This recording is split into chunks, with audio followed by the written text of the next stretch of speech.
the spine, right? See, all of these things are interrelated in our body. Yeah. And, something because of hypertension, nobody would think that, their sodium is going to go down. They're going to feel fatigued all day and so on.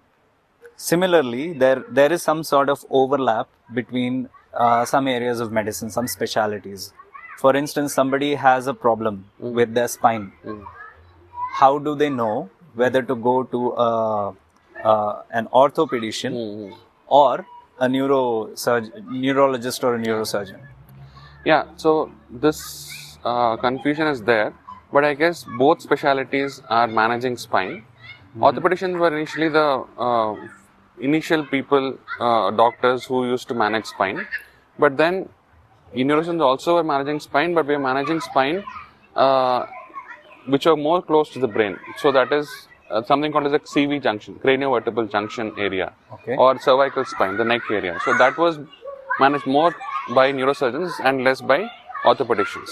Okay. So that's it. That's how it evolved. So now the present scenario is that both are managing spine, but a lot of orthopedicians usually generally, try to give it off to a spine specialist. So now we have spine specialists who both neurosurgeons also can become or orthopedists can become. So that's how it is right now. Is it something like a subspecialty? Yeah, it's a fellowship or something. Fellowship. Yeah, so we do that.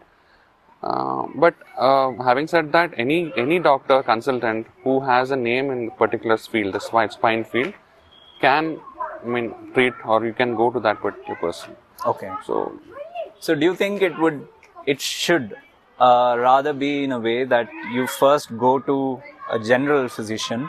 If you have an issue, you go to a general physician first. They analyze the initial symptoms and then they refer you to either an orthopedician or a neurosurgeon, something like. Can that be a... I guess that is the way it happens in most of the countries where, like say in UK and all that, where NHS is there. Yeah. Neurosurgeon is not accessible directly to any person who comes for a referral. So it usually is seen by a general practitioner first, and then he decides whether the patient has to go to a neurosurgeon or not. Okay. And in India it is different. In India we have access to anybody, all the specialities, like in private as well as in government colleges. Yeah. So if you are aware and if you are knowledgeable about your symptoms, people do come with those symptoms of spine or whatever to neurosurgeon. But in other sense also, if the people are not that aware, they usually go to a general physician or a general practitioner, and they usually refer to us. So both things are happening in India right now.